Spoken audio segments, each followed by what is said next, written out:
Today is August 2nd, 2018. Get ready for the Emerging Sea broadcast system, the Forbidden History series, what they didn't want you to know, but we tell right here.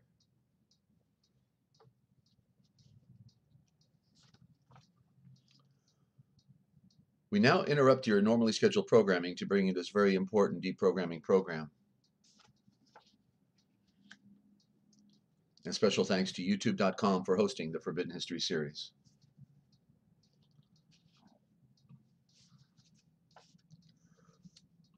Please note that the following views and opinions expressed on this program are not necessarily the views nor the opinions of the Master Force Group, YouTube.com, Free America Radio Network, our sponsors, our partners, and MFG is a private society. Nothing here is ever to be construed as medical nor legal advice, nor hate speech. And listen to the Forbidden History prime time 7 days a week right here on the realpublicradio.net, because hidden beneath the sands of time lies the greatest of all mysteries. It's the Forbidden History. Unearth for yourself the secret truths that lie hidden just beneath the surface below our feet. What is it that the powers that be do not want you or I to know? Come and journey with us as we explore and dare to know, because it's all right here, coming your way, twice a day, 7 days a week, 9 a.m. and 9 p.m. Eastern Time on the realpublicradio.net, Free America Radio Network. Stand by for the broadcast. Still time to call a friend, ladies and gentlemen.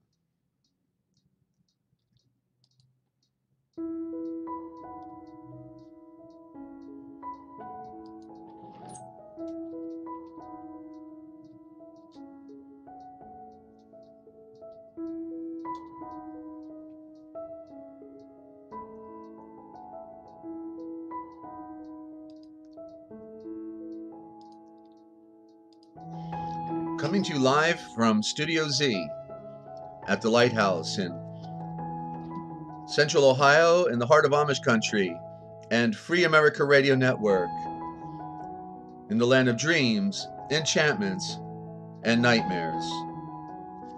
It's the Forbidden History series, the legacy of mankind, the way it was never told, the way it unfolds, ladies and gentlemen. We are the deprogramming program because we need to set the record straight as best as we can. It's not an easy thing to do, but we got to do it because it's the battle for our mind. And truth is light, and ignorance is darkness. And these are the antagonists, the one against the other. So let there be light. And once we can begin to comprehend the true nature of things as they really are, then we can begin to comprehend that there is nothing really more to complain about other than knowing the score. If you don't know where you're going, then any road will get you, ladies and gentlemen.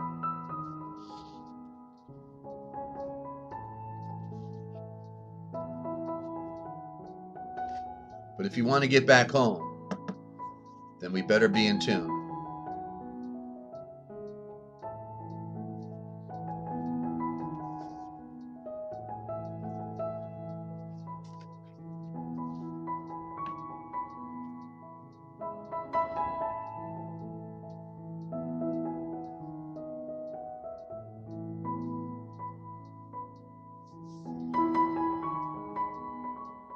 Good morning, Ninja. Good morning, Love Matters, Jedi. And all of you out there, welcome to all of our new listeners. Good morning, Scott 5D. Hope everyone's doing well out there today.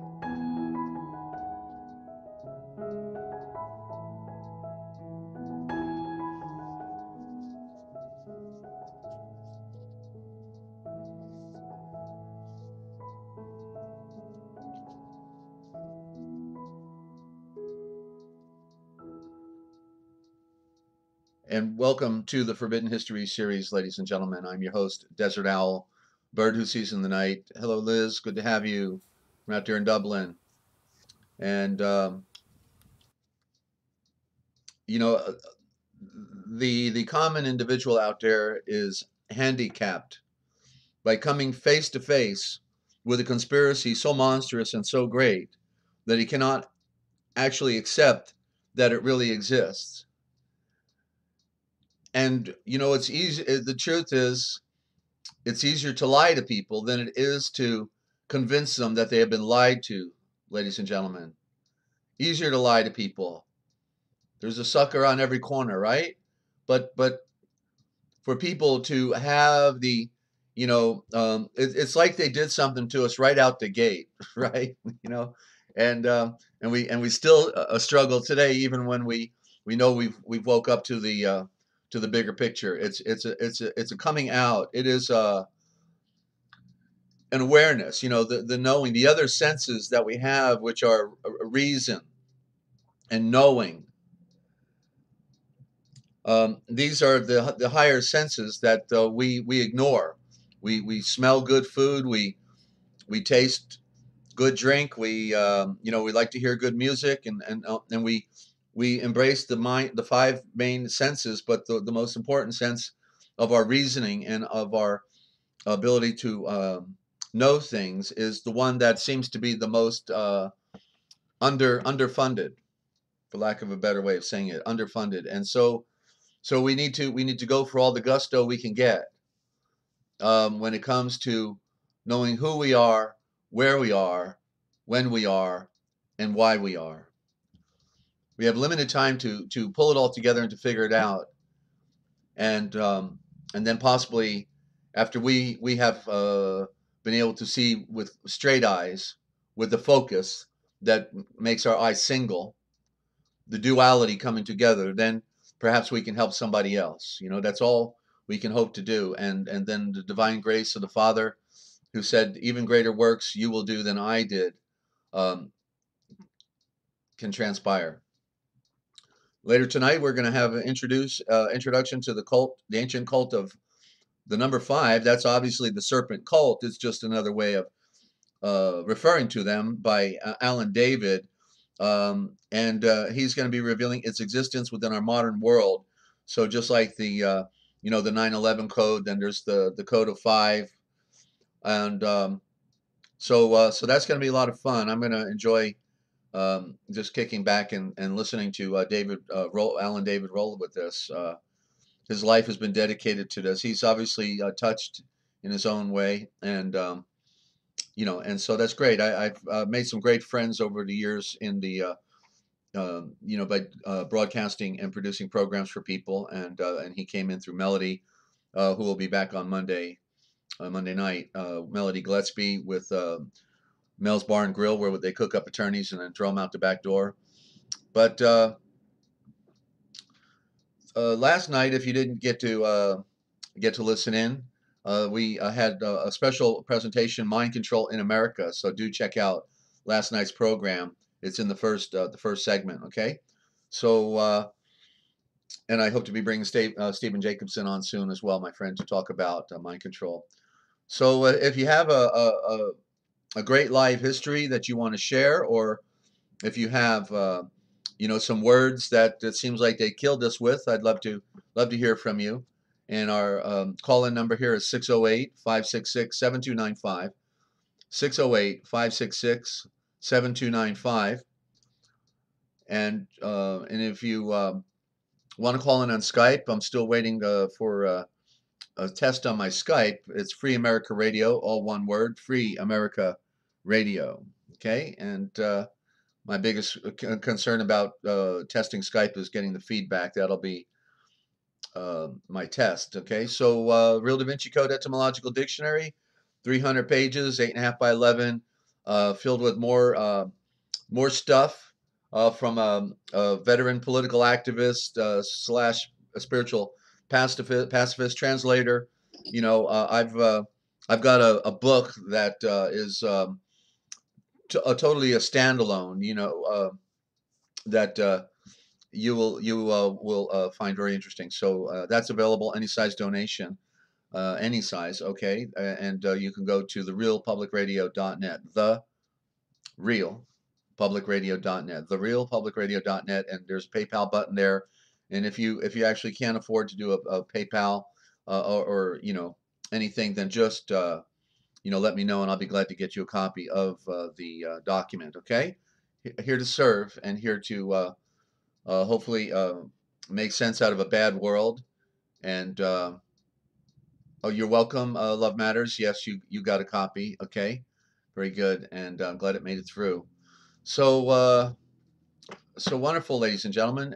Don't forget, if you have a comment or question you want to post on the chat, then put the word question or desert or request in all capital letters, and then whatever it is in upper and lower case. That way I'll see the big word and I won't miss it. Okay, a lot of you are doing that, and that really does help me. Okay, and don't forget, if you want to support your health, one more thing, because it is the way we can support our health and the radio broadcast at the same time, and other friends as they come in, because we have a lead share program, and therefore when you sign up for free with Basic Reset, you have your own online health food store. They have weekly pay. You can get paid through PayPal. Big commissions up front for when people buy through your website, and there's products there that people need, actually. So it'd be like your own health ministry in Christ. That's what I look at it as, my health ministry.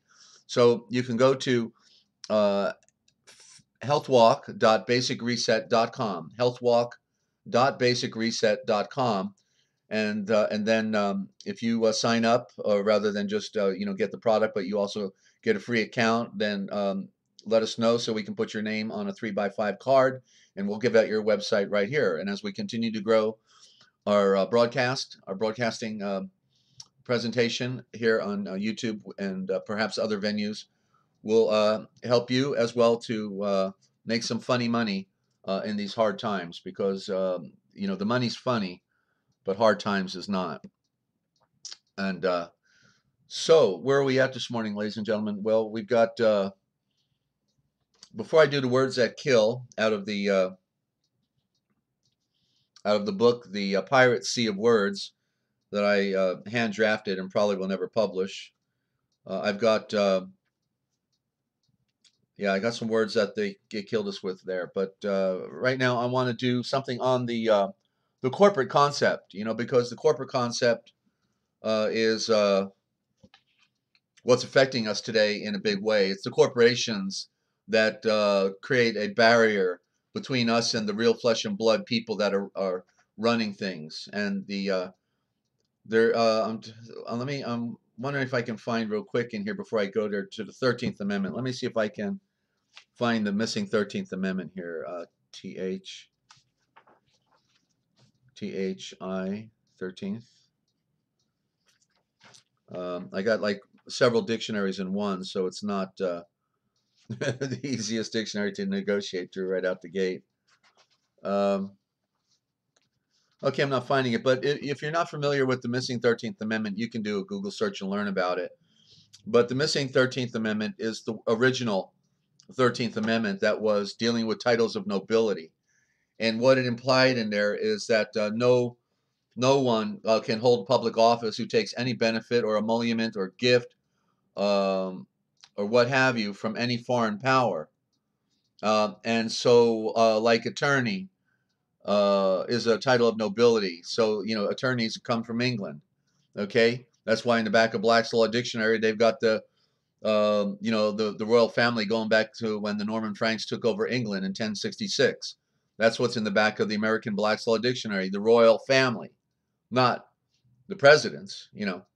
And so this title of nobility then also extended to in other words, no attorney, based on the titles of nobility, no attorney could hold public office. No attorney can hold public office, and that's what they all look like today, right? They're all attorneys, right?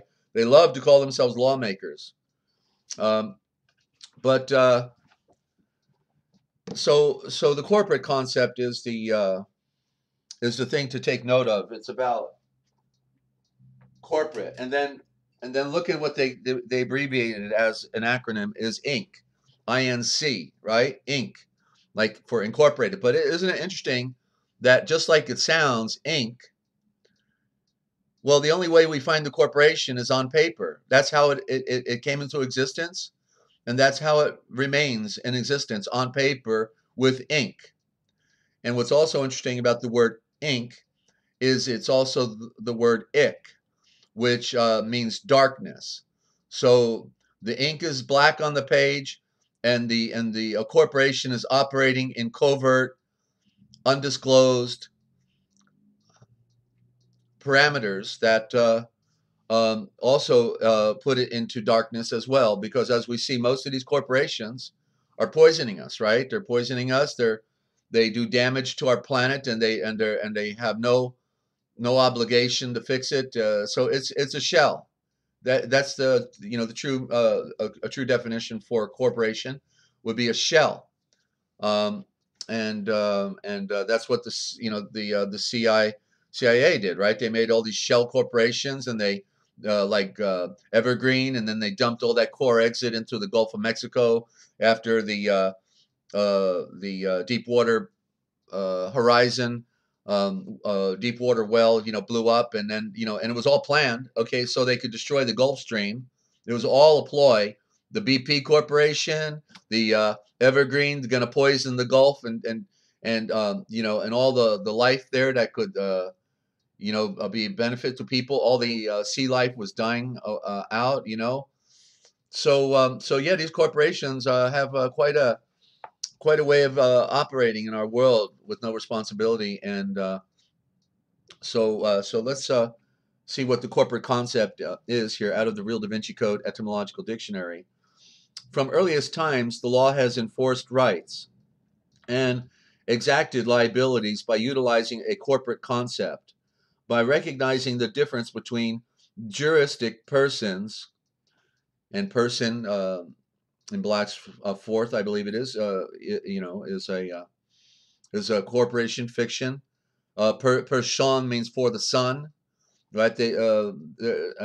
Therefore, it's a mask, meaning like an umbrella, an actor. All these things are in person. And the flesh and blood of man. So the corporate let me try this again. So from earliest times, the law has enforced rights and exacted liabilities by utilizing a corporate concept, by recognizing the difference between juristic persons, that's the legal entity, and the flesh and blood man. The theories by which this mode of legal operation has developed, has been justified, qualified, and defined are the subject matter of a very sizable library. The historic roots of a particular society, economic pressures, and philosophic notions have all had their share in the law's response to the ways of men in carrying on their own affairs through what is now the familiar device of the corporation. We can put that in all capital letters. Law has also responded to religious needs in recognizing juristic persons other than men. Thus, the Hindu law, in Hindu law, an idol was standing in the courtroom in order to enforce its own rights. See also Paramta Nath Mulek e Paraduma Kumar Mulek 52.1.R I.A. 245, 1925. Attribution of a legal right and fiduciary duty for juristic person other than a man is necessary in a metaphorical process, and none the worse for it. No doubt, metaphors in law are to be narrowly watched. Cardozo, J. in Berkeley versus Third Avenue Railroad Company, 244 NY 8494. But all instruments of thought should be narrowly watched as well. There you go. There's your ink. All instruments of thought, corporation, should be narrowly watched as well, lest they be abused and fail in their service for the sound reason. U.S. versus SKYPE Corporation, October Trem, 1947. See titles of nobility. Okay, so even an idol in India, I mean, it figures, right? Even in India, an idol was able to go into court and have an attorney represent him, and the attorney makes the defense for the idol to, I guess, get certain type of respect or privileges. I'm not sure which. I don't know what the idol thought about it, but I'm sure the attorney was feeling pretty posh. Okay, so continuing on then with the corporation. Corporation, Personality Diagnostic Checklist, World Health Organization, ICD-10.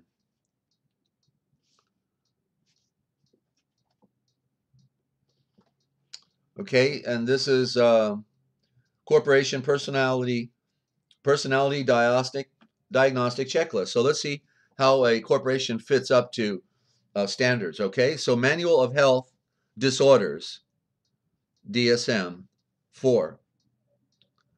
Okay, and we're going to see if all these things check out. The corporation has callous unconcern for the feelings of others. Check. The corporation has the incapacity to maintain enduring relationships. Check.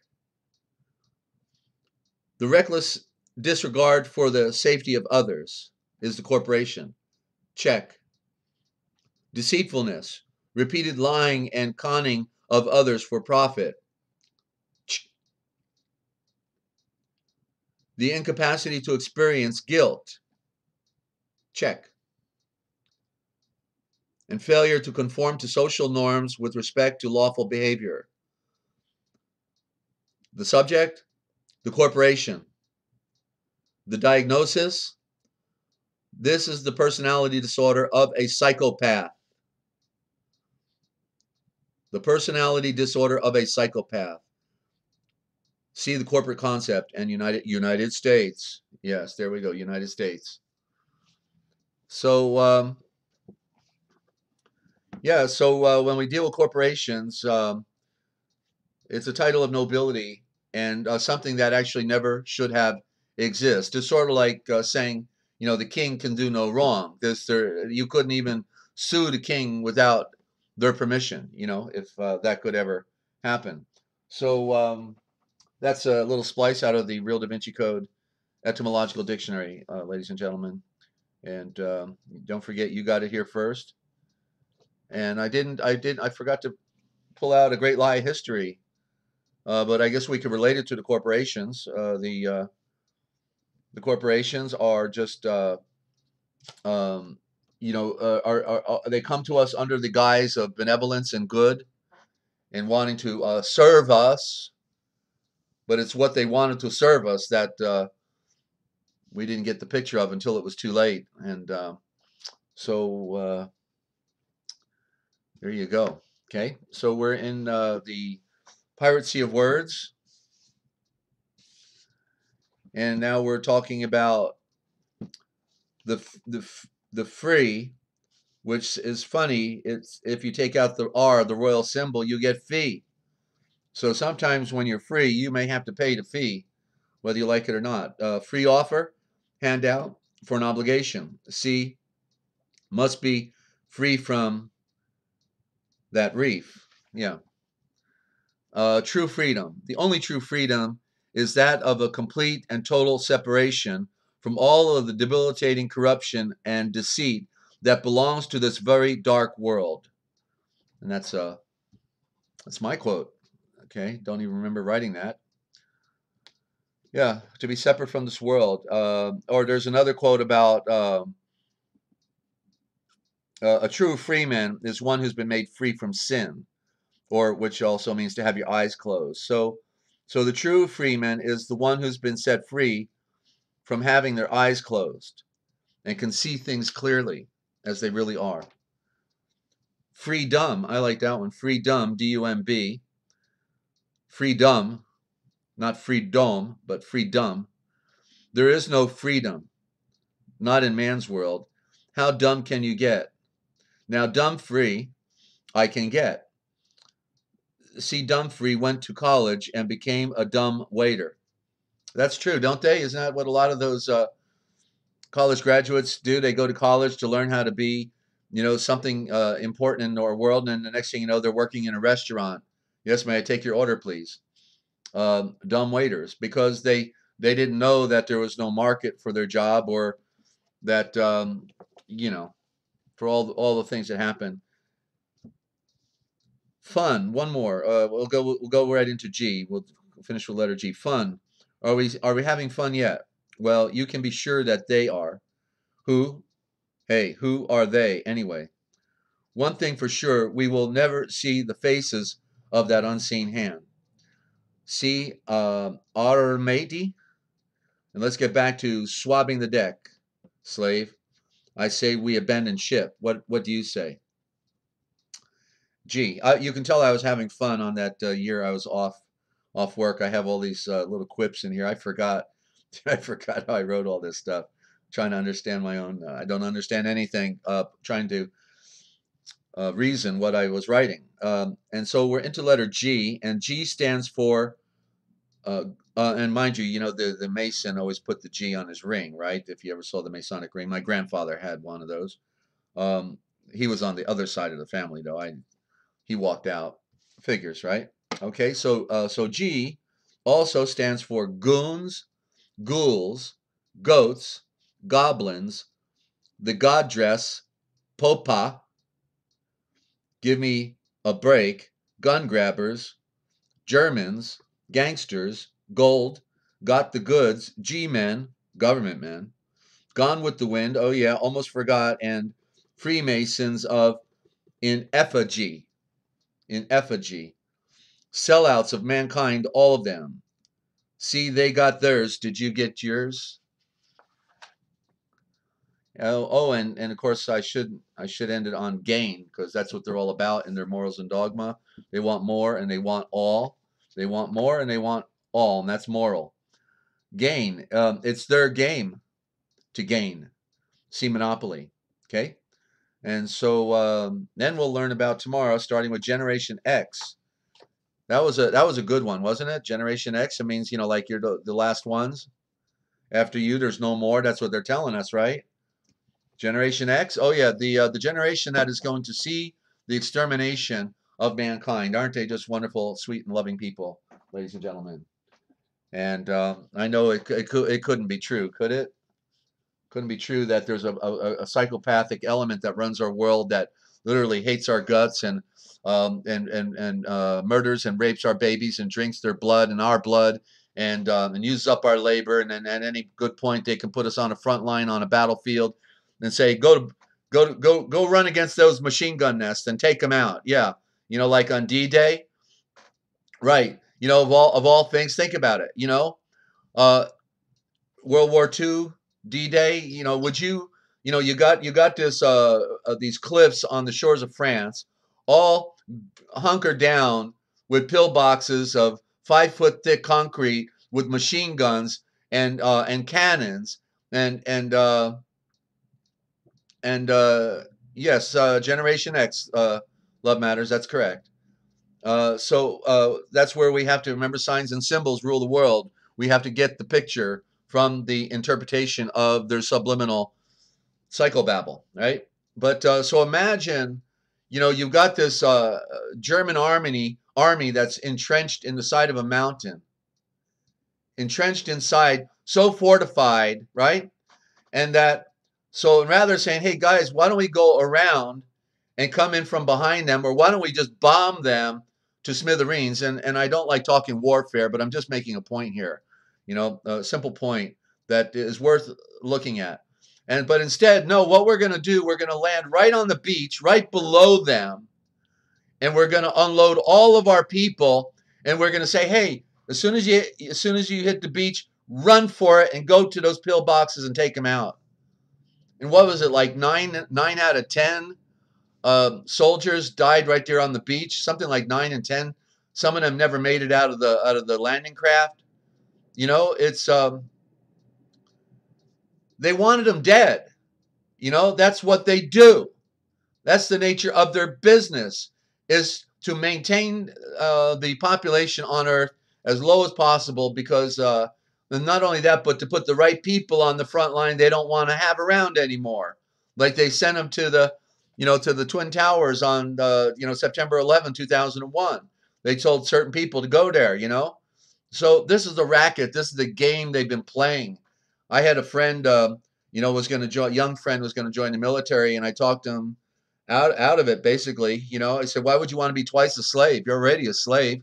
And so I talked him into being a slave truck driver, and he's making $1,000 a a week with Federal Express and going home every weekend. So you can't ask for a better deal than that.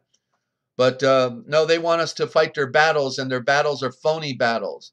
They have some other political reason. There has never been a legitimate war, perhaps, unless somebody comes on your soil and attacks you. That's the only legitimate potential for self-defense. But we know that it wasn't Osama bin Laden who took down, right, those twin towers. So it was the Bush family. Actually, the president himself took down the twin towers. Isn't that a mind blower when you realize the truth? That it was the president's family, the president in the White House, is actually the one who participated in the destruction of, the World Trade Center, right?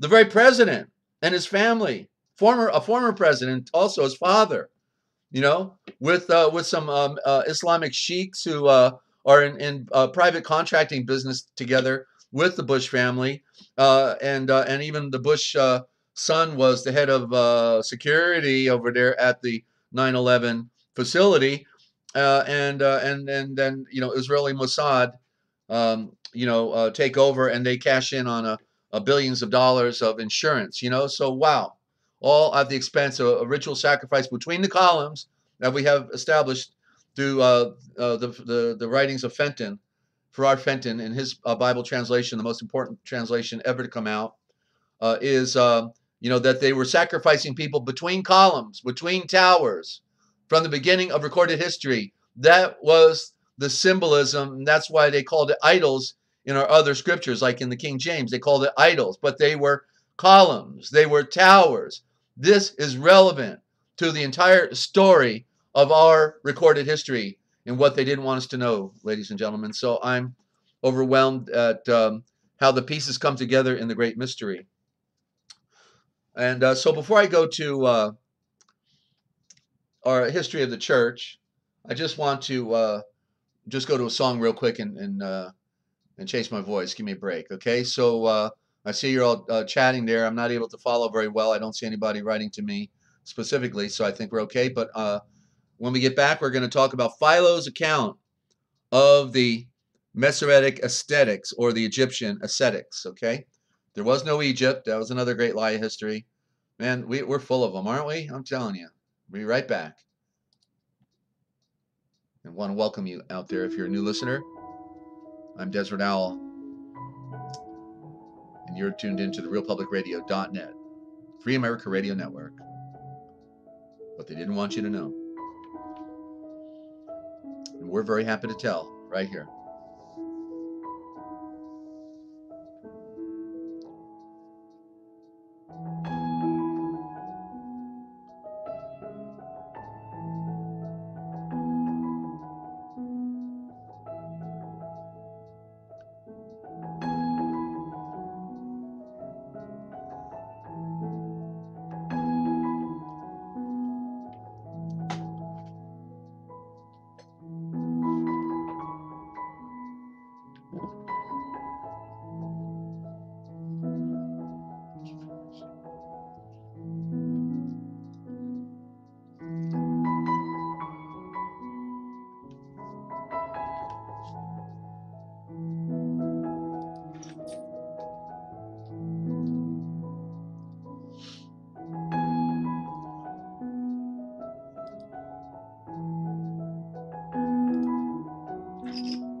Okay, stand by. We're waiting for the song to wind down, okay?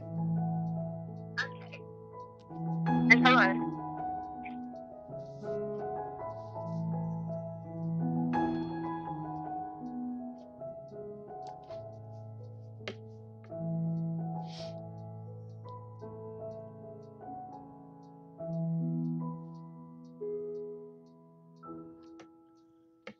And welcome back to the broadcast, ladies and gentlemen. And so special to hang out with so many dedicated truth seekers and people who actually, forgive the French, but this way I always say it, give a damn. You know, you give a damn, and you care about our world. It's giving a damn is a funny, I guess, way of saying it, because uh, they've damned themselves. I know that we don't really give a damn. We actually just care. I guess that's the right way to say it. Our words are all messed up, ladies and gentlemen. What are we going to do? But we got to keep sifting through. Um, the love matters. That's a good way of saying it. Sifting through the love matters, because love matters. I like that expression. And she's the one who capitalized on that great insanity out there. She, when they were saying Black Lives Matter and um, and um, and rats matter, and and she got it right. Love matters. So that's really it's quite a phenomena to see so many talented people joining the fray here. And we've got standing by um, somebody who was just about to lose their nerve, but they hung on to it long enough to call in. Ninja Cat from Down Under. Ninja, good to have you. Hello. Good to be here. Well, good. And so what's on your horizon Um, Nothing actually, because it's night time. I'm joking. already? Um, Okay. it's 7 minutes past 12 So, wait a minute. So a.m. we're talking to you into tomorrow? Yes, I am in your future. How about that? She's already into tomorrow.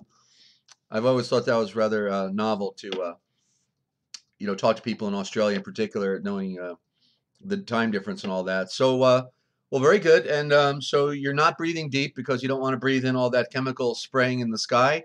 And have you taken any interesting shots late, or what's on your mind today? Um, it was very hazy today, by the way. So yeah. Mhm. Anyway, yeah, I originally wanted to Now, Ninja, talk speak about. up, speak up. You're a little low. Um, I'm gonna, Okay, I'm gonna make sure my can you hear audio me is now? up. Oh, I just got my audio maxed out. Go ahead. You're good. Okay. I originally wanted to talk more about targeting and gang stalking, but I think I'm going to leave that for another night because you reminded me of something when you were talking about corporations. Yep. Um, I worked for quite a large corporation as what you probably could call a dumb waiter. I went from working in a planetarium, which is a span of 10 years, went from working in a planetarium, my dream job of all jobs, to working for McDonald's doing the night shift, 8 hours a night, 6 nights a week. Wow. Yeah, and I did that so that I could survive, because it's very hard to, because apart from the planetarium, that's what I wanted to do, and I did it, and then they lost funding, so that kind of went down the tube, and then it caught fire. Someone burnt it. Someone set it on fire. So gone. But anyway, yeah, I never knew what I wanted to do in life, and all I knew how to do was work in a shop, and I absolutely hated it. But it paid the bills. So my fallback job, whenever things went bad, was working for McDonald's. And that's where I worked night times. I did it for about 5 years. And another reason I chose to work nights was because of where I was living at the time. I told you about that before. Yeah. Yeah. And yeah, I thought it would be an escape from there because I wasn't getting any sleep at night to be able to handle doing a day job. So I thought if I reversed everything, I'd be able to sleep through the day. And working for McDonald's, I realised that I was coming face to face with exactly the same thing on the overnights as I was living amongst as well. So I wasn't escaping anything. I was only adding to it. Even like, for example, we had all walks of life come through there, from the street, people that lived on the street, to rich people in flashy cars in their business suits, and at night time they all acted the same, which was bad. I saw the worst, the absolute worst in people, absolutely disgusting, sickening behaviour. Okay, hold on. Let me see if I follow your train of thought. So you're saying because you worked in the night shift, you saw the quality of people at the restaurant different? Is that what I want to make sure I got it right? Yeah. As soon as it got dark, the worst would come out in everybody. Absolute worst. Every single one of them. It didn't matter what type of person they were, what type of life they had. They all acted exactly the same way. Which was, it was so hard to describe. Anyway, here's an example. This is what I'm getting at. Within about 6 months of working there, we had the whole restaurant open all night, which was not a good idea, because I was the only person, like, out the front doing drive-through and front counter. There was one person working in the kitchen and one manager. At the time, I was the only person in the front of the store, and somebody walked in, and I went to serve him, and this was another, like, same old. We had, he was obviously on something, and he was very agitated and sketchy, and I saw that all the time, so I just went to serve him like normal, and then he produced a huge knife and told me to get the money out of the drawer. And I froze, and so he pointed the knife at me and said, was swearing, but I won't swear, and told me to hurry up. And so I turned around and said to him, I said, hang on a second, I've never been robbed before. Let me do it. And I hit the wrong button, which made it take longer. Yeah. And he ended up climbing on the counter and doing it himself and taking them. I'm just like, I stepped back. I'm just like, yep, okay, do it. Go on, take the money. And then he ran, and nobody in the store, none of the manager, the guy in the kitchen, they knew nothing. They saw nothing. They heard nothing.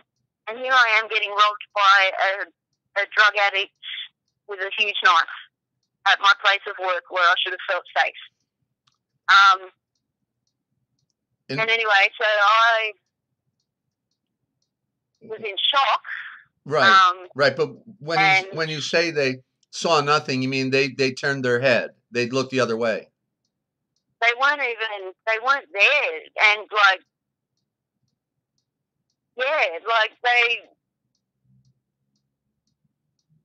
they didn't turn their heads, but I don't know, the manager was up in the freezer at the time. Yeah. He was in the back of the store, so he knew nothing. The Yeah. guy in the kitchen, I don't know where he was. Yeah. If he was in the kitchen, it's hard to see over all the equipment. Okay, I got you. So didn't mean to. And there's all bells and whistles and timers and things going off. Yeah. So he could have been oblivious, and a lot of people who work at McDonald's are oblivious. Sure. Anyway. Sure. Yeah. So he left. I'm in shock. In the meantime, another girl walks up to the counter, looks at me and says, "Are you all right?" And I said, "No." Didn't you just see that guy run out with the knife? And she said, "Oh, dear. Oh, you poor dear. Can I order a soft serve, please?" And I can laugh about it now because it was so long ago. Yeah, and I just said no and walked to the back of the store. Told one of the cleaners, who was also didn't see what happened, told one of the cleaners to go and lock the dining room door. The manager saw the state I was in and didn't really react, but did the right thing and called the police and called the store manager. I ended up going to work the next night because I thought I cannot lose this job. I need the money. See, that's a perfect example of, I don't know, like I can't think of the words. The hold that evil has on this world. Like, I had to go back into work the next night just so I could earn some money to survive after being robbed by a drug addict with a knife. Yeah, so I went back in the next night and walked in, and there's a crowd of my workmates around the screen from the security camera watching a rerun of me being robbed. Yeah, so I told them to turn it off, and they're like, "Oh, sorry, Shaz," and yeah, so I took the week off, and they refused to shut the dining room doors for the overnights, even though I was protesting about that, saying that, you know, I'm happy to keep doing the overnights. I don't want to quit or anything, but you need to lock the dining room doors. We have no security. And the owner came in and had a chat to me and said, "Oh, he admires me for my courage," and all that sort of thing. It was all fake. And they did nothing. They put me on day shift, which I absolutely hated. Yeah. And then I went back to night shift. They eventually started locking the doors, but people were breaking in through drive-through. Like, I witnessed 3 or 4 attempted robberies through the drive-through windows. I've seen people running around naked. I've seen girls get up on the front counter and start dancing and taking their clothes off. This is how people were acting. People would come in off the street and ask for free stuff all the time and offer some sort of service in return for, you know, food. We'd get things thrown at us through the drive-through windows, and the owners didn't care. Like, they would do nothing. It didn't matter how many times you asked them to fix these things. They'd do nothing. Yeah. Yeah, and, like, what I've just said isn't even touching on half of what went on. Yeah, I just wanted to share that. So yeah, and we've always had a good impression of Australia. It's rather dismal outlook. It shows that people are no different anywhere else. Everybody, it's the same everywhere you go, basically, right? it's the same everywhere you go. Yeah. I mean, Australia's known as being, you know, laid back and friendly, and that's the Australia I grew up in. But it's changed. It's not like that anymore. Yeah. Well, the thing is, the systems that we have fallen victim to, which we can refer to again as the corporations, even the educational system is a corporation. All of these corporations are on Wall Street, and you can find them in the Dun and Bradstreet and all that. But they took over of course, our schooling, and therefore the pill that they made us all swallow here in America, they swallowed it in South Africa, New Zealand, Australia, England. You're right. All the the quote unquote Christian common law nations, all were under the same gun and pill for the takedown of this current epic of mankind, for that one world order that was being prepared to come, which was officially ushered in on 2001 with the coming down of the proverbial Twin Towers that ushered in their new great age of phony light. While they then are working hard and overtime now, they ramped up the operation for the destruction of mankind. So it makes sense that, in other words, the society that we have is not natural. There is nothing natural about it. If it were left on its own, unmanipulated, decimated because of what they put into our minds that is false, we could have had a beautiful world, because nobody wants to automatically go around hurting other people. It's the fact, it's the whole system. It is the matrix. It is the third world. I was even told to lie to customers. I forgot to put that in. I was told to lie to customers about, I don't know, about what goes into the food and things like that. Yeah. Yeah. So, and we twice in, I think, the last, twice in about the last 5 or 6 years, we have had no choice as to who our Prime Minister was going to be. They just chose them, and that was it. No voting, no nothing. Yeah. But they wouldn't tell us in advance either. We just found out on the news the next day. Like, oh, hey, new Prime Minister. Okay. Fine. Wow. I guess you had a real special handshake then, right? So, yeah. so anyway, Ninja. So the corporation had no heart, had no brain, had no concern, and just wanted you to continue working blindly, right? Yeah, they pretended to, but could not back it up. Yeah. Yeah. Yeah. So anyway, that's how we learn as we go with. I used to call the corporate restaurant presidents all the time and say, hey, I just went in your bathroom over here in Pasadena, Texas, and you know what? It's a dump. I mean, it stunk. It was unattended. There was no toilet paper. There was no towels to wash your hands. And so I got free meals left and right. The presidents were always sending me free dinners, and I just was doing them a favor. But then I would find out, well, at least I get a free deal out of it, And so that's that. Yeah, not that I wanted to eat there, but actually they were making the offer. So, but anyway, our world is just. Can't eat McDonald's food. Cannot go anywhere near it now. I haven't eaten McDonald food in decades, literally, So, yeah. so it's bad. It's bad stuff. Really bad. Okay, and so next time you call in, then we're going to talk about targeting, because I think that's a much more important issue to talk about. Yes, we are. Okay, and that's because you are also a targeted individual like I am?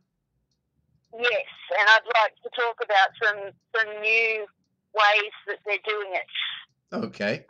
Really weird, bizarre ways that they're doing it, just in case anybody else is going through the same thing and thinking that they might be a little crazy when they're actually not. Yeah. Yeah. I think it's a very important issue that needs to be spoken about a lot more. Okay. So, Okay. yes. Well, then we'll look for that. And I'm sorry you lost such a beautiful job at an observatory. That would have been a lot of fun. And it was so cool. yeah, Yeah. yeah. It's Yeah. I've had some interesting jobs in my day as well. Nothing permanent on this planet other than the truth itself, Ninja. And that's what we have to come to terms with. Yeah. Everything temporary. Okay, so let's make it out of this world alive. Okay, that's a good way to put it. And just keep on keeping on in spite of all the negative and all the challenges that we face. So it's good to share, and I want to thank you for sharing a bit more of your experience today. Okay, and we'll look for you tomorrow or tonight or whenever you're ready to call back in. We'll be here. Okay. Okay. Thank you for letting me share that. Hey, my pleasure, Ninja. Thank you for calling in and keeping up that Okay. nerve. Okay. Yeah. All right. Peace and love, sweetheart. Bye-bye. Okay, you too. All Bye. right. Bye. Okay, and that was Ninja Cat from near Canberra in, I guess that's southeastern Australia. Okay, and thank you for calling in, Ninja. So we're in the history of the church, plowing our way through. I can't get over. We're on page 89 now, and we're looking at Philo's account of the Egyptian ascetics, which, of course, the word Egypt didn't exist back then. There was the Mitzrayim. Okay, so it is also recorded under Claudius. Philo came to Rome to have conversations with with Peter. Okay, I forgot I read this, Then preaching to the people there. This would not be improbable, as the short work to which I am referring, in which he produced at a considerably later date, clearly contains the rules of the church still observed in our own day. And again, when he describes the life of our ascetics with the greatest precision, it is plain enough that he not only knew but welcomed with wholehearted approval the apostolic men of his day, who it seems were of Hebrew stock and therefore in the Judean manner still retained most of their ancient custom. In the work that he entitled The Contemplative Life, or The Suppliants, now we're referring to Philo, he first assured us that he will add nothing that goes beyond the truth, nothing of his own invention, to the account he is about to give. Then he says that they are called therapeutae, and their womenfolk are therapeutrides, and goes on to explain this title. It was conferred either because of, like doctors, they rid the souls of those who come to them from moral sickness, uh, and that's a good terminology. Moral sickness, right? They got more and they got it all, and so cure and heal. So cure and heal them, or in view of their pure and sincere service and worship of Yahweh. Together, he invented this designation and applied it to them, fitting a suitable name to their mode of life, or whether they were actually called this from the very start, because the title Moshiach Game, which we now call Christian, was not yet in general use. We need not and need not be discussed at this time. This much is certain. He lays special emphasis on their renunciation of property, saying that when they embark on the philosophical life, they hand over their possessions to their relations or the poor, and then, having renounced all worldly interests, they go outside the walls and make their homes on lonely farms or plantations, or what might be termed also as communities. It is they were aware. I lost my place here. Let me try this again. And they go outside the walls and make their homes on lonely farms and plantations, well aware that association with men of different ideas is unprofitable, and harmful. And there you go. You see different ideas. That's how it all creeps in, and everybody's got a different idea on the internet here. If we've noticed, right? Just like just like the other day. Well, we were interviewing somebody who was theorizing that nothing of the story that we follow in our scriptures actually happened in Jerusalem and Israel. Okay, so it's not, there's no theory about it. We can look at the historical record and also the the um, the uh, the natural and man-made structures that are everywhere that speak about it. So there's nothing to theorize from that standpoint. Uh, okay, so that apparently was the practice of the Mashiach came at the time, who with eager and ardent faith or victory of light disciplined themselves to emulate the prophetic way of life. Similarly, in the canonical Acts of the Apostles, it is stated that all the truth seekers of the royal messengers, aka apostles, sold their possessions and belongings and shared them out among others in accordance with individual needs, so that no one was in want among them. All who were owners of land or houses, Scripture tells us, sold them and brought the price they fetched and laid it at the royal messenger, the Malachim's feet, the apostles' feet, so that it was distributed to everyone in accordance with individual needs. Having testified to practice very similar to these, Philo goes on. The community is to be found in many parts of the world, for it was right that what is perfectly good or perfect in light should be shared by both the Greek and the foreign lands. It is very strong in Mitzrayim, Egypt, in each of the nomes,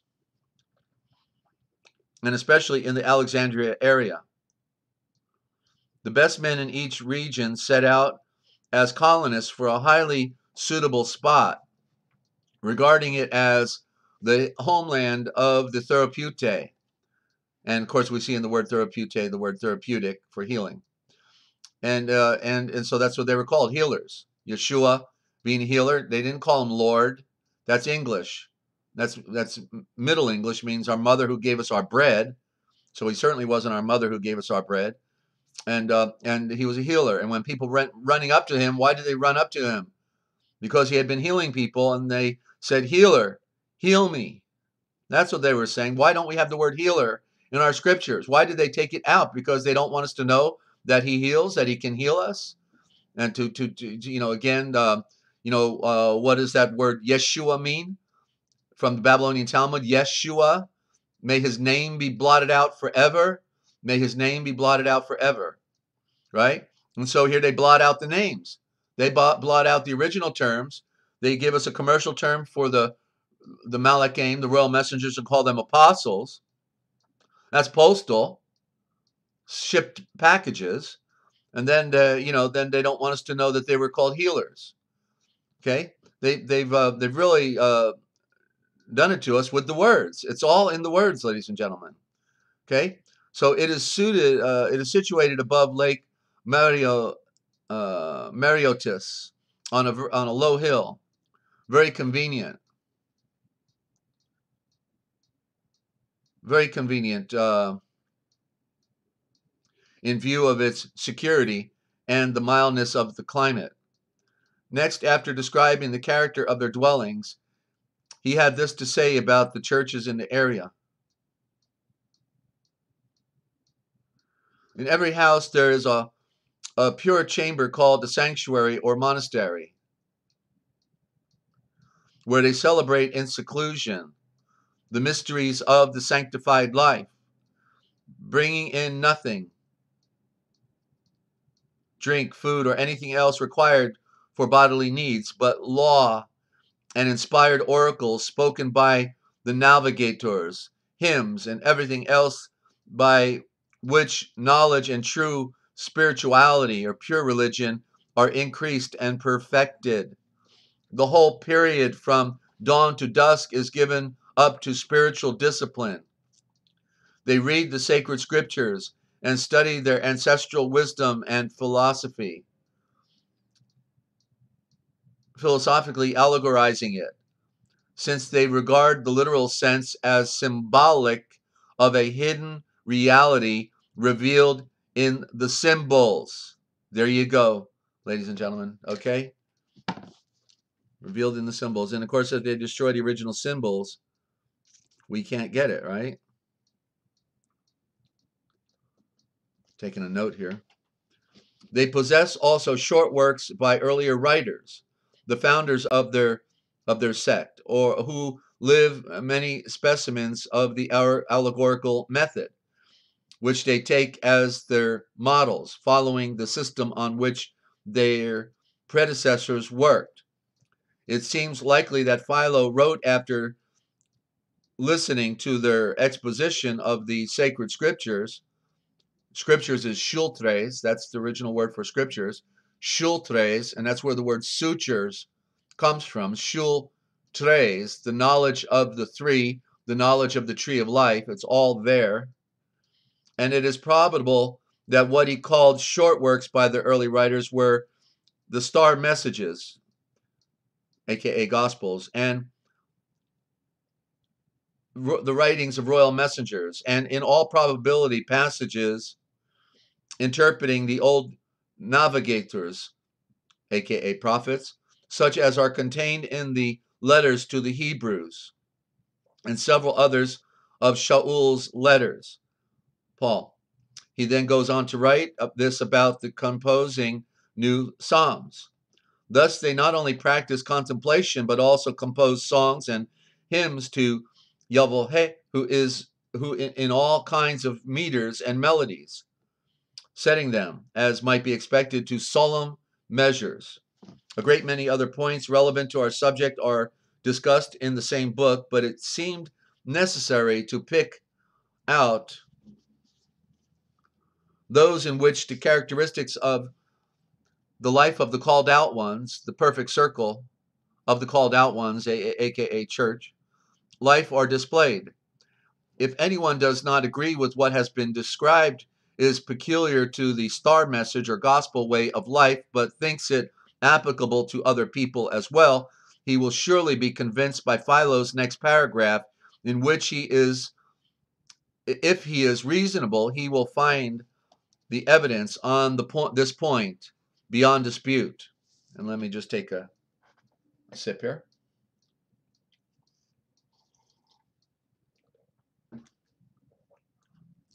Having first laid down self-control as a foundation for the soul, they build the other virtues upon it.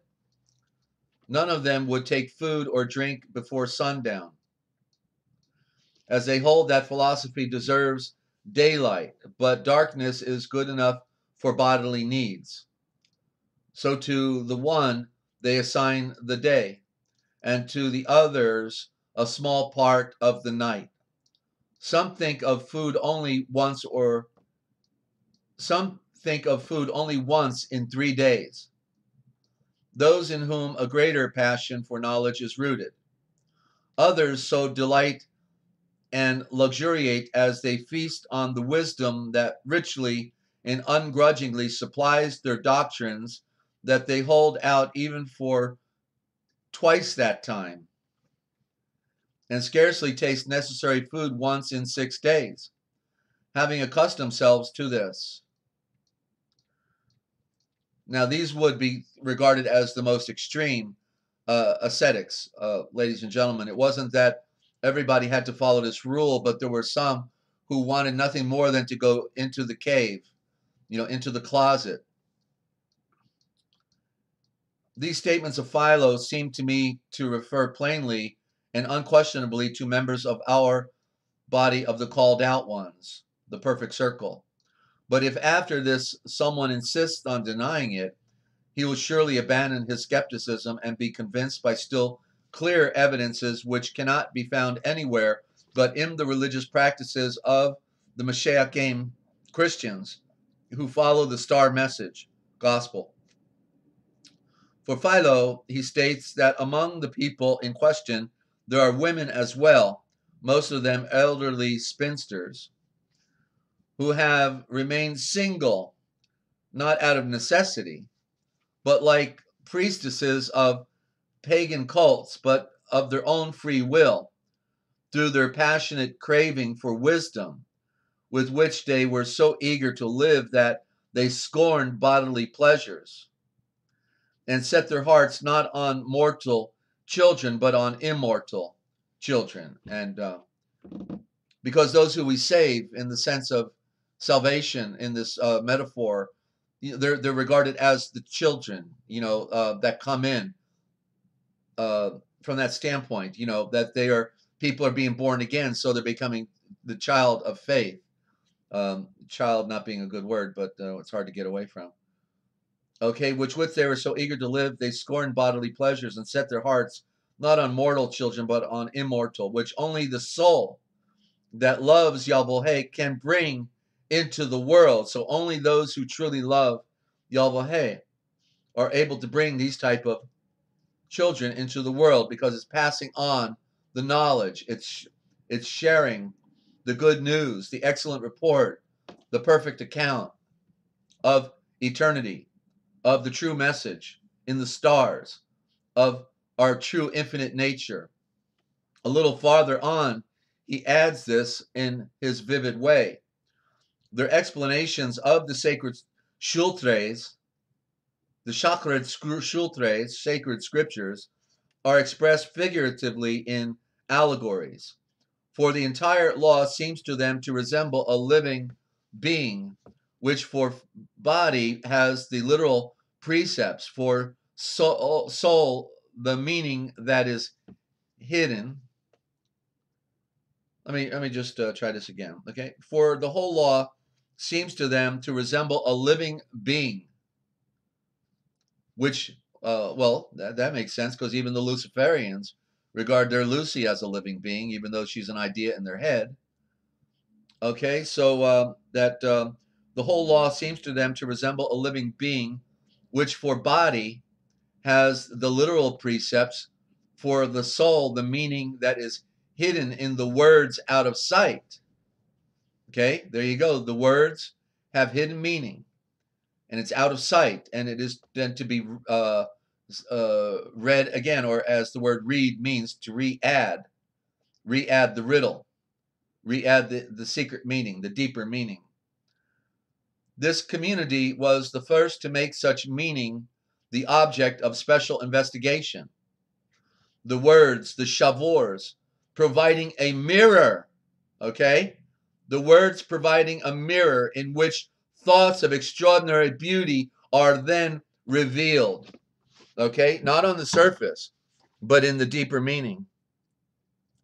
And that's why you hear me transliterating while I'm reading, friends, because, we've got to get back to the original shavors, the burning swords of fire that breathe life and give us pictures, okay? So I know it's a little awkward, and and that's why I typically get both words, the original and then the the modern, because we don't want new people coming in to get lost here. And Paula, good to see you. Hadn't seen you in a while. And okay, so continuing on here, one more paragraph. And I need I add to this account of their let me breathe deep here. Okay, we can do this, Desert. Need I add to this account of their meanings, or of the segregation of men and women living in the same place, or of the regular spiritual discipline still practiced among us, especially during the commemoration of the Savior's Passion, when it is our habit to abstain from food, spend entire nights in creation of light or in prayer, and devote ourselves to the Shavor of Yahweh. All this is described in precise accordance with the practice observed by us, and us alone to this day, in Philo's own writings. He describes the all-night vigils of the great festival, the spiritual discipline in which they are spent, the hymns that we always recite, and how, while one man sings in regular rhythm, the other listens silently and join in singing the refrain of the hymns. How on the appointed day they lie on straw mattresses, on straw mats, on the ground, and, as he expressly writes, absolutely refuse to touch wine or any food of flesh, drinking nothing but water, and seasoning their bread with salt and hyssop. He further writes about the comparative status of those entrusted with the ministries of the body of the called out perfect circle, from the diaconate to the highest and most important office, the episcopate. Anyone who is anxious to gain precise knowledge of these things can learn them from Philo's account.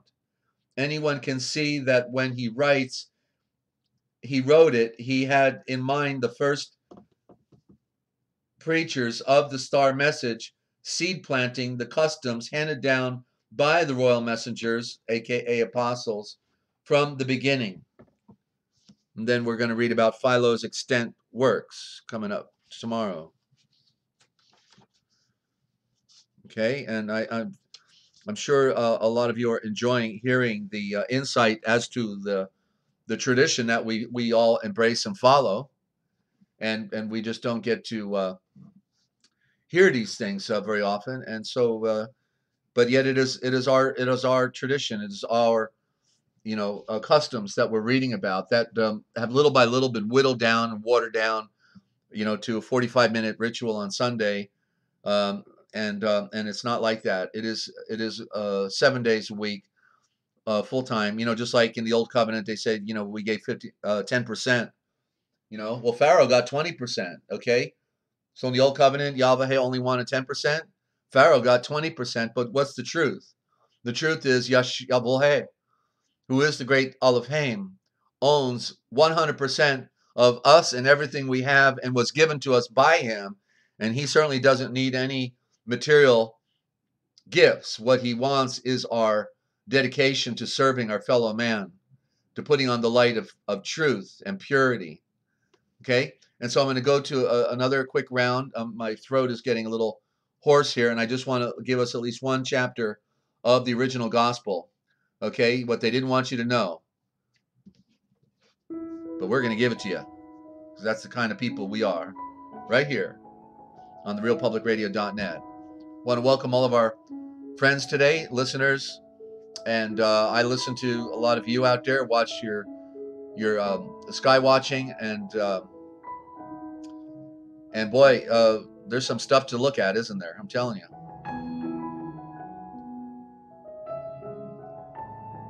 Where are we in our time? It's hard to say, but it looks like we're at the Gentile dispensation that Yeshua talked about.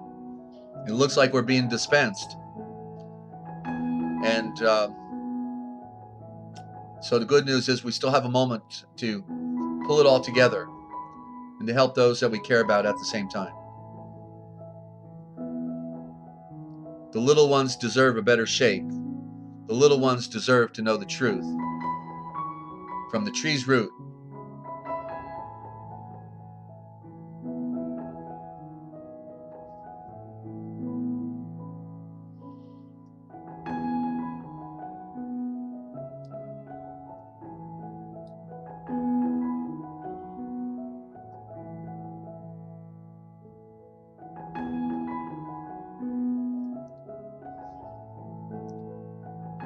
I'd like you to send me a link, Liz, okay? If you can send it to contact@freeamericaradio.com. I'd like to see the link to that.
And you are tuned in right here to the realpublicradio.net, Free America Radio Network. Okay, Barb, it'll be great to talk to you for the first time. Been telling you to give me a call, among others. Yes, it's great to reach out and touch somebody because we may not have long to do it. So yeah, absolutely, come on by anytime. And I also take calls from anybody after the program. Okay, anytime. I'm generally at 7 a.m. to midnight Eastern time. So chapter 18, we're on chapter 18. It's a big book and a slow go here. But when you get to the end, you'll know this is the original gospel. So you've got to hang in there for the anomalies, because basically they've wiped the slate clean of our history. The slate, they just wiped it clean. Okay, we have no connection with our past. Okay, other than what they have spoon fed us, and then every now and then a document comes out from the Vatican, from the vault, from underground, and they're not telling us how they got it. But yet the good news is we do. And then when we read it, it's like we never had a picture of this past before. This is the missing link. This is the nexus to our tradition. Okay, and so you got to hang in there for the anomalies, because there is an explanation.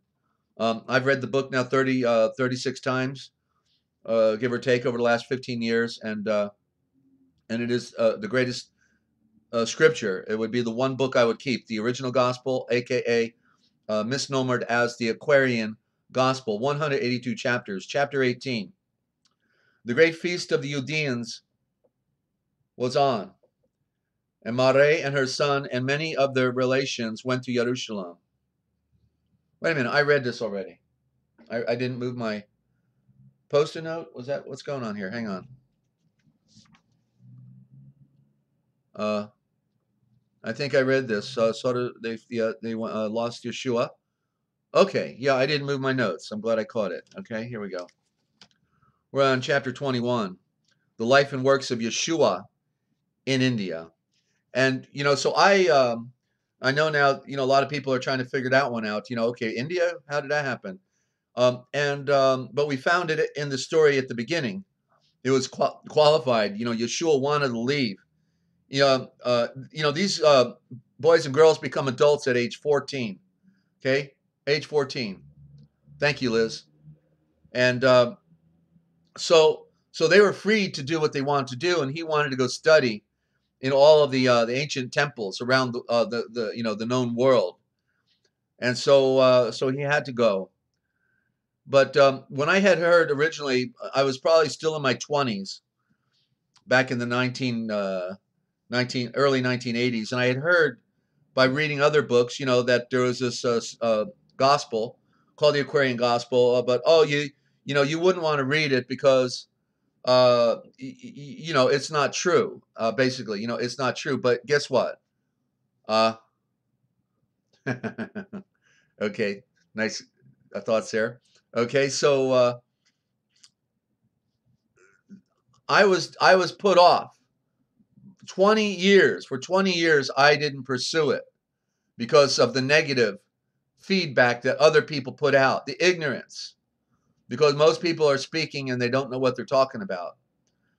They have a prejudice. It's pre-built in them, a prejudice towards anything that the Masonic Bubba didn't give them at the bullpit, and therefore they're not going to go anywhere but their King James version, and no free thinking, no ability to process and reason and look at literature as for what it really is, literature. We have no originals at all, period. All we have is literature. None of it is inspired because it is not the original. Therefore, it is somebody's attempt to preserve something that was in another form of communication, a national tongue, the tone key. That's what tongue means, the tone key. And so we have to examine things. In other words, I've got to prove it out to myself. I owe it to myself to prove it out. And so I left no stone unturned, but periodically I got dissuaded also with 20 years with the original gospel, but 2 years with George Lamsa's Bible from the East, the Peshitta. Again, somebody says something negative and then you think, oh, well, I don't want that, but so we've got to hear things we've never heard before, ladies and gentlemen, and see the wisdom. You will know that nobody could have fabricated this book. Nobody could have.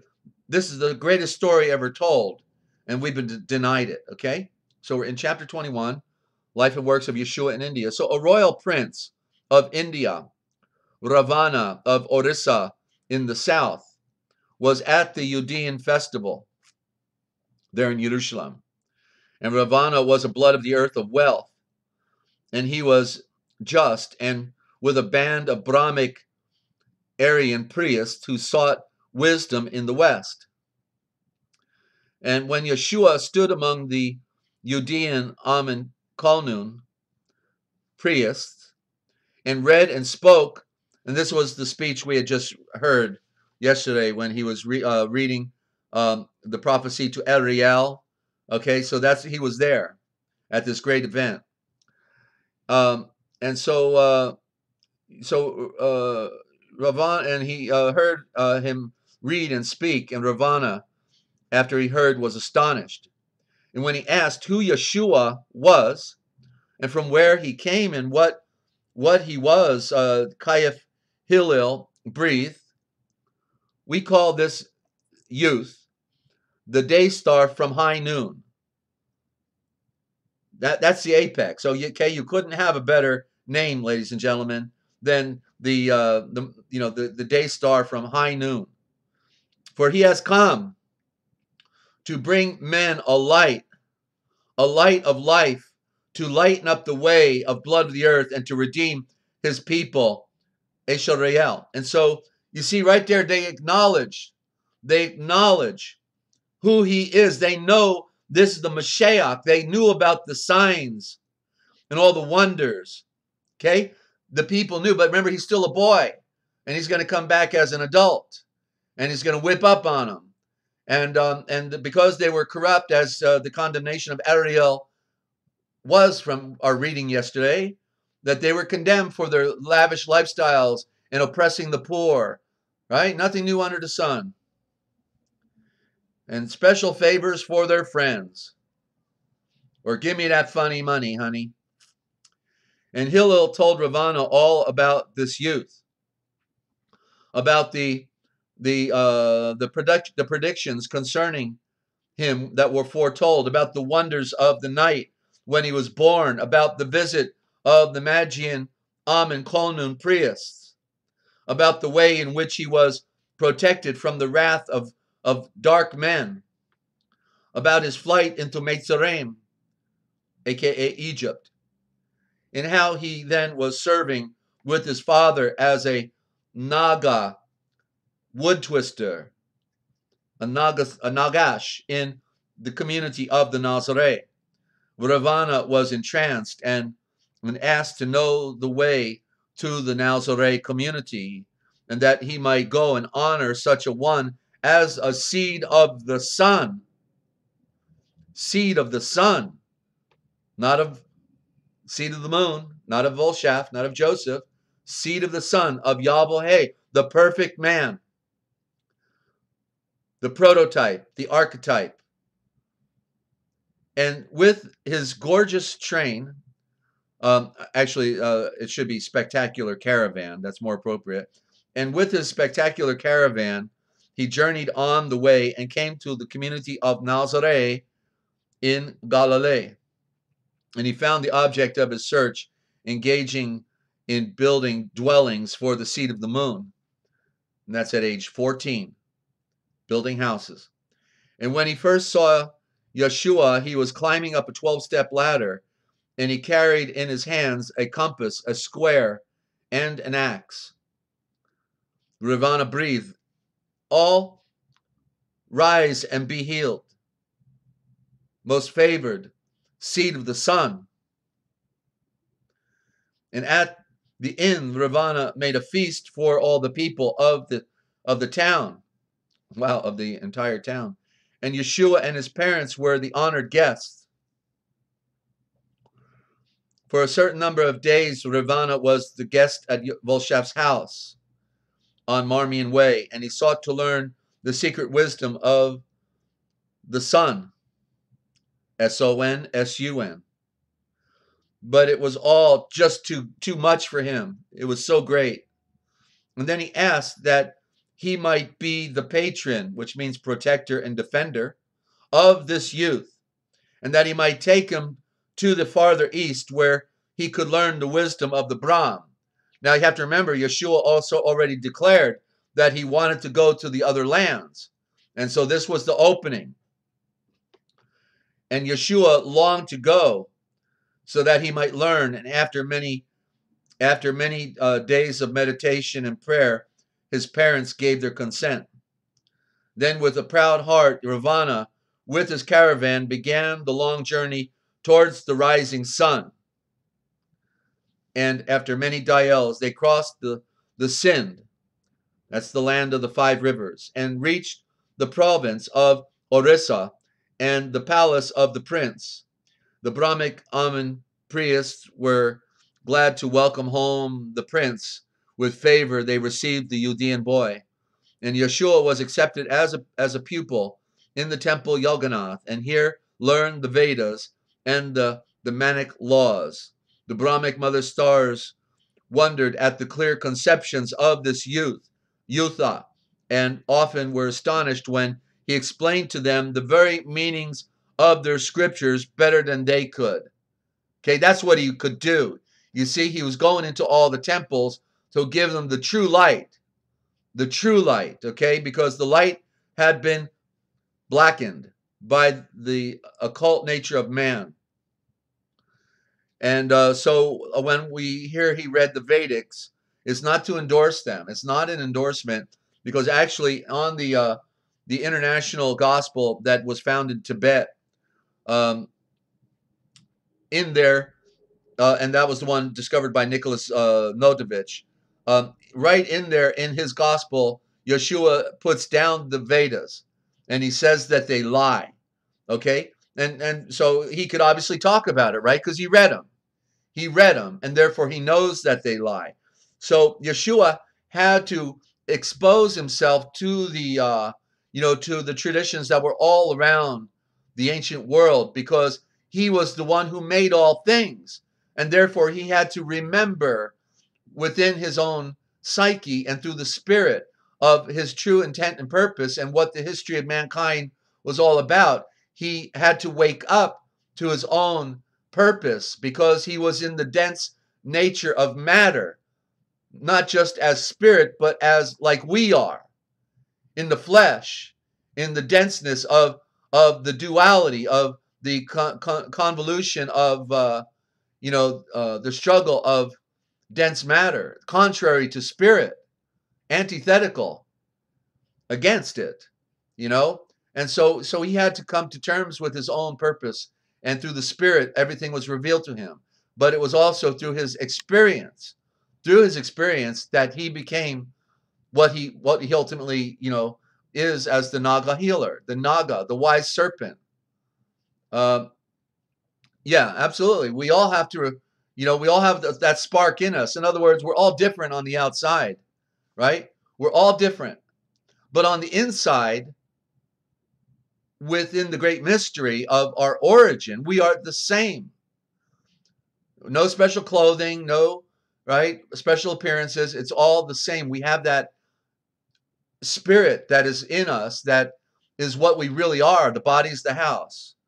And just one more footnote, because you hear me talk about Hillel, and Hillel was a school of wisdom in Jerusalem, and so therefore, when Herod had called, it said he called the wise men, uh, to find out when this baby and where this baby was going to be born. Then one of the people that came was the Hillel, Hillel the first, and he was being hoodwinked too, his enlightenment to the wise serpent. Well, he knew the culture was gone.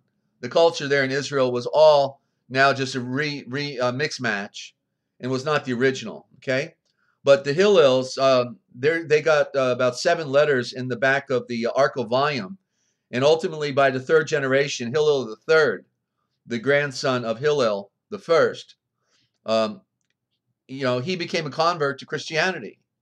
Okay, they recognized that this was the truth. I've got a wonderful read.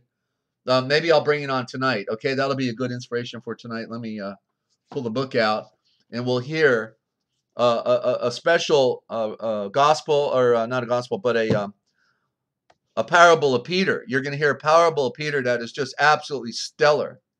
Okay, and this is right after Yeshua raises from the dead, so it's right at the beginning. And so I'll make a point to read that. Okay, for the benefit of everyone. So that's tonight. That's after the introduction of the ancient cult of 5 and its existence in our modern world. Okay, so I'm just taking a note here. So I got more post-it notes in my book of the Aquarian Gospel and notes from all these years of reading it. All the pages are falling out. It's surviving the battle here, but anyway, we're moving on to greater heights. We've got to, because we're always in flux. We can't just be stagnant. You know what a stagnant water looks like, right? You don't want to drink it, but we're either going up or we're going down. It's a continual growth process. Continual growth process, ladies and gentlemen. So looks like we got a wrap for today. I want to thank you for tuning in. I'm so grateful for all of you out there and your fine comments and your all of your great efforts yourself to make it a better world. We can bring a little bit of light and perhaps peace in this world, but the world still stinks, and that's never going to change. It's always been a place of darkness and the little points of light, and we are the little points of light that have to reach out to others. So I hope you tell your friends about the broadcast, and that we have some things to share that they may not be able to find anywhere else. Okay, and so that's the message, is it not? If you want to know the future, then you just need to look for the forbidden history twice a day, 7 days a week, 9 p.m., 9 a.m. Eastern Time on therealpublicradio.net is what they didn't want you to know. That we tell right here. So look for you this evening. If you're not doing anything, okay, come on by. And thank you, Paula. Peace and love, Jedi, and Barb and Ninja and all of you. Liz, thank you so much. You did tell your friends, right? Okay, well, we've got a long way to go and a short time to get there. It's amazing to wake up in this crazy, insane world we've got. We got to make the best of it, and we can help others. We can in this great mystery. Peace and love to all of you. And thank you, Paul.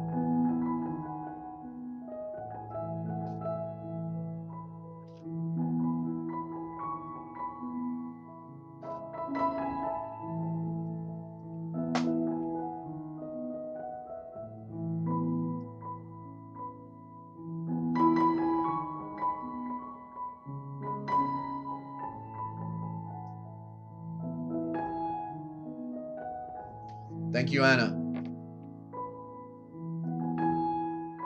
Thank you, Barb.